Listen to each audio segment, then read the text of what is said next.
Living on the 12th floor wasn't bad. The view over the busy city was pleasant to look at. The only problem was those elevators. I have bad sinuses, you see, and the pressure of descending quickly gives me headaches. But it passes, so it's an easy sacrifice.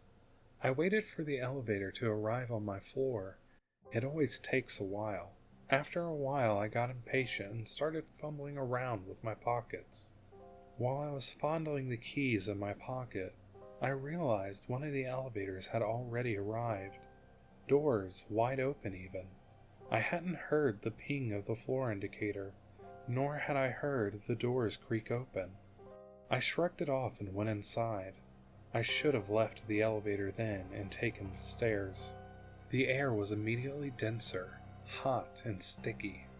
The faint stench of onions tickled at my nostrils, but I figured it was some dirty neighbor's lingering odor.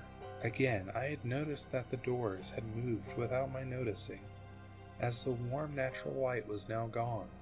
The elevator jumped for a second before descending.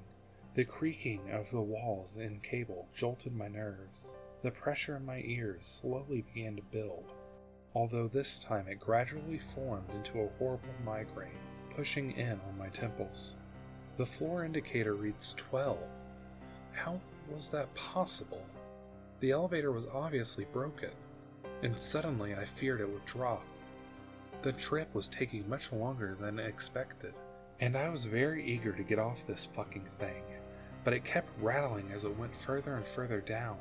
The lights flickered out and died, leaving me in complete darkness.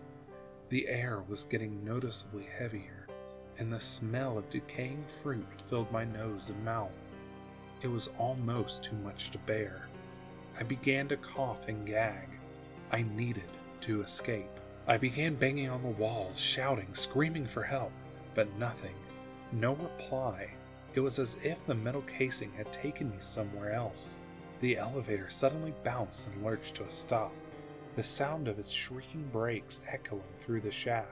The indicator displayed a bright red G, the only light I could see. How long did it take? It doesn't matter. At least I'm about to get out. The door shuddered and crept open. There was barely any light in what looked like the lobby, but I could make out something wet coating the walls. A red, spongy fungus. There were no people in sight, only a few discarded items of clothing, bags, and groceries. I slowly ventured out into the dark room, the floor squishing beneath my steps. I felt a slight breeze coming from just ahead, so I inched forward to discover the source. I could just make out a large black hole in the center of the large hall. Emanating from a gaping maw was heavy sound of something. Breathing? Something behind me clinked. I spun around to see a mug rolling on a table, and what looked like a pale foot disappear into a doorway. Quiet tapping echoed all around me. Wherever I am not alone. Thanks for listening, and remember, you cannot hide from the void.